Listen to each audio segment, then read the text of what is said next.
Hi, my name is Wan. I'm a coach based in Singapore. In this sharing, I'm going to share about my relationships with my emotions. This is part 2. In part 1, I share my journey with my emotions and I offer 2 questions. First one is what do you observe in the sharing? Question 2, what is your emotion during the sharing? Let's get started.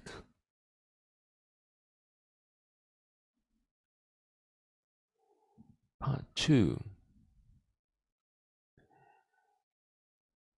I would like to offer 2 questions for part 2. What some of your interpretation of the sharing based on the observation and feeling?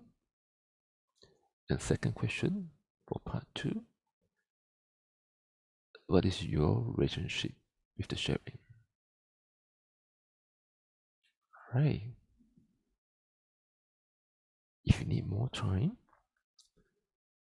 please pause this video and play again when you are ready. You may record down your response on a piece of paper or use any electronically device.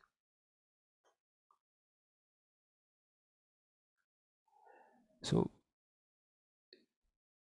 based on my own interpretation, there are 3 distinct phases of my journey with my emotions. The first phase was when I was a software developer. I don't have much interaction with people, and at that time, my job also don't require me to interact with people. So I get used to be with myself and my thoughts. And when I see around, I don't really need to assess my emotion, and I also don't have much opportunities. I'm very much an expert with computers, and I think I do not need emotions. And second stage of my career as an agile practitioner, I start to feel the difference from the previous career. Obviously, one main reason is I need to work with people. I felt compelled to be good in the new roles, and I see myself in the light of goals and achievement. So, if you have listened to the previous sharing, I may do something that I regret later. So, my focus is pretty much on the results, and therefore, I think emotions is just hassles. In this belief, emotion is just hassle, actually create trouble. In the later part of my second career, as I observe the reality, people may not want to work with me, or they may fight among each other. So that creates some tension in me. I very much focus on getting things done and achieving the promises and the benefits of agile. So I try harder, and the result may change a bit better, but not much. And through trial and errors, I discover professional coaching. That is my third career.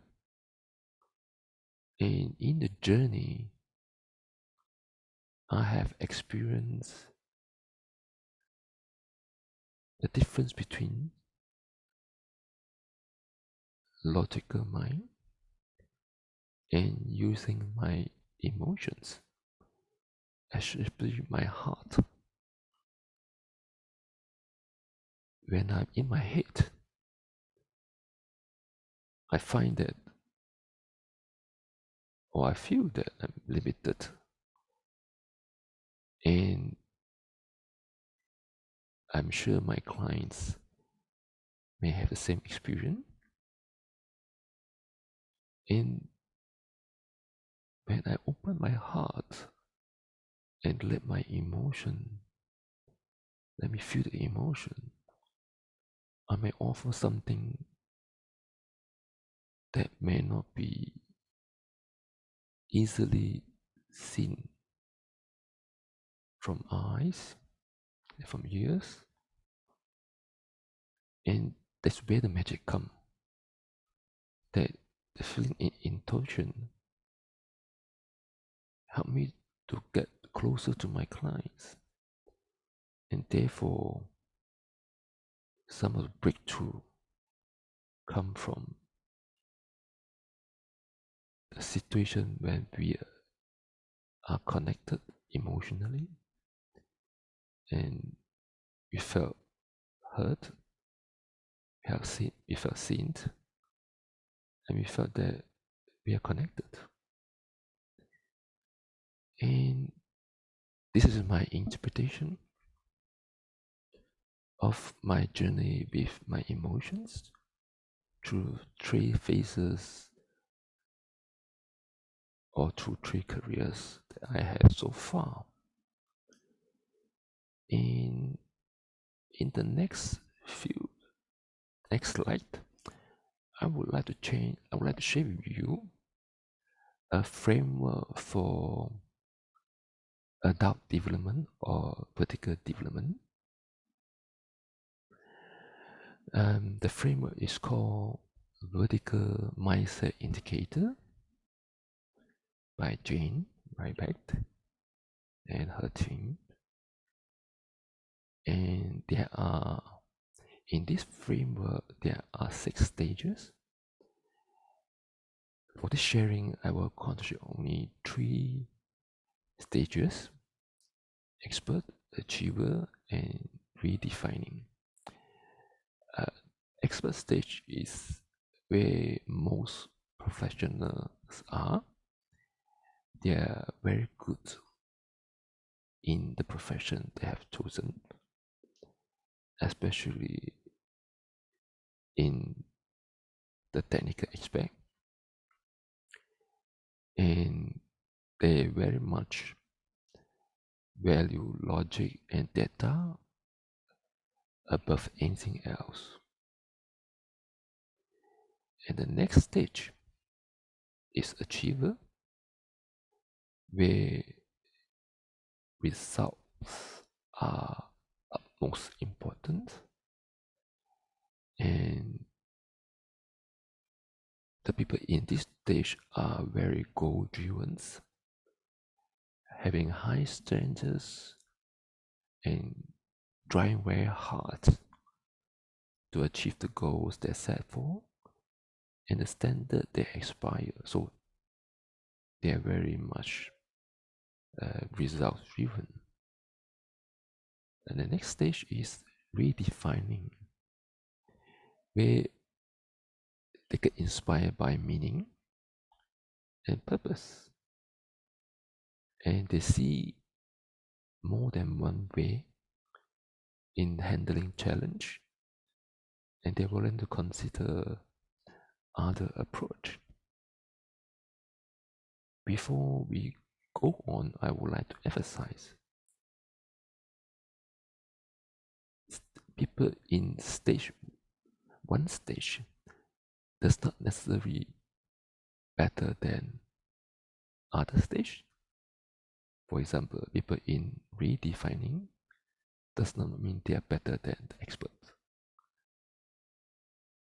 From my understanding, it means different people have different way of handling the situation, and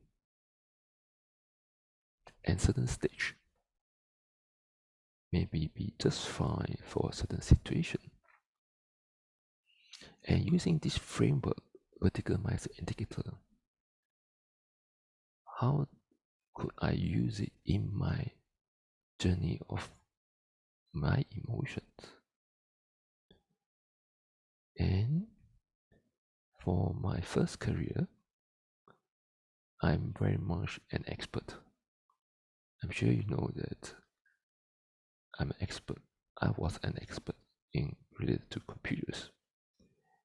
And that's what I see. To be experts with the computers and disregard anything else. Definitely, I don't need emotions. In my second career, I have shifted from expert to be goal oriented. For example, I believe agile is the best thing in the world.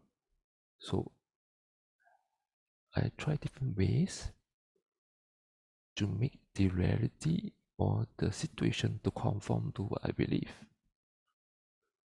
And that's why I found the hassle of emotions. I see as something unpleasant, something to be overcome to achieve my goals and to make the picture of my reality perfect. In the third stage, from the challenge in second stage, I start to see that emotion as it is. It's not that it's good or bad, it's my relationship with the emotion that is important. I see the beauty of it. Of course, I also see the downside. And using the power of emotion, I start to see that why is there and not just logic in the world. We need both to be around us. For example, if we need to get things done, logic may be the quickest way to get something done. And if we want to persist in certain action or direction, we will need to connect with our emotions to help us to maintain the motivation to go through the hard period and difficulties, challenges. It's emotion that help us to keep going. And there's a bit of short sharing of my journey with emotion to the lens of a framework in adult development or vertical development. And what could I offer in part 2 of the sharing? A few suggestions. Through the sharing, I think one thing quite clear. Everything starts from sense making. Sense making is beyond the data from the five senses, and to have the clear sense making, we need to have calmness. And I have a share link with a video I made about regaining your calmness, and that is very important ingredient for sense making, having calmness. And secondly, for the growth to be possible or a possibility, we need to be honest and open to ourselves. And all growth start with a bit of discomfort, like feeling stuck and uneasy. Technical term called dissonance. Actually, it means that between my perceived reality and my reality does not match.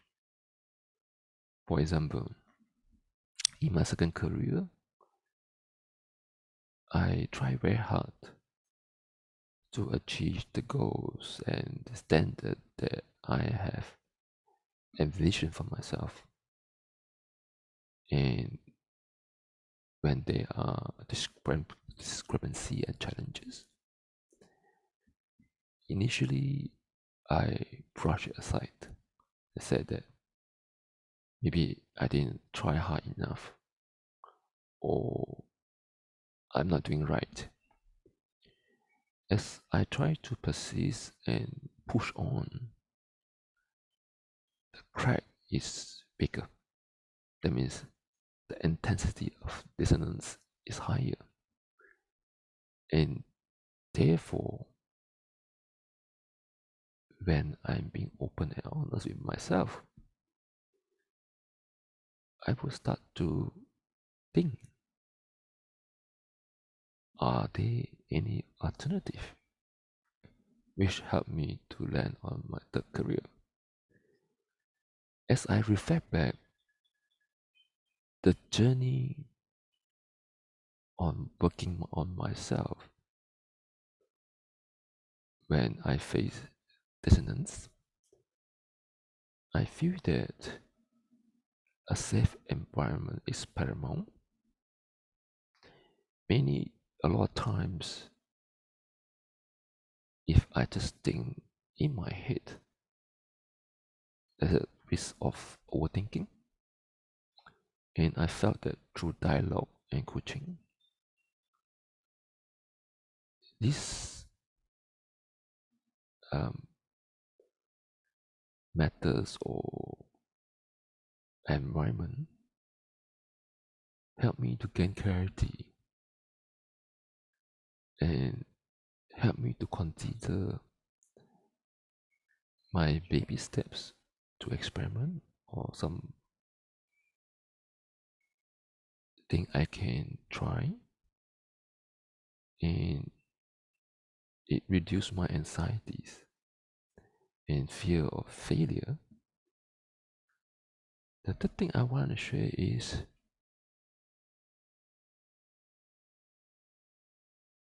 the reason.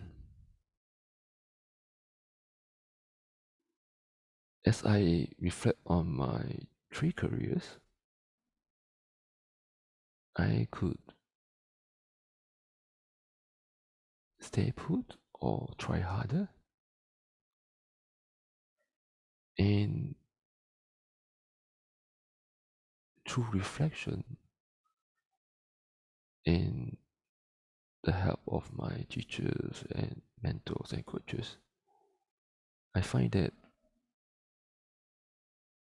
I realize my one big thing, or you may say my purpose. And that helped me to connect up with my heart, my emotions, and help me to stay on the course even when there are disappointments and challenges. Alright, hopefully you find the suggestion useful, and This is the last part of part 2. From what you observe, your emotion and your interpretation,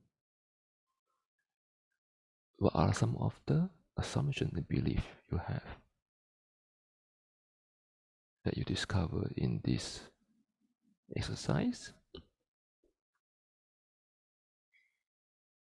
What might be some of the implications or impacts?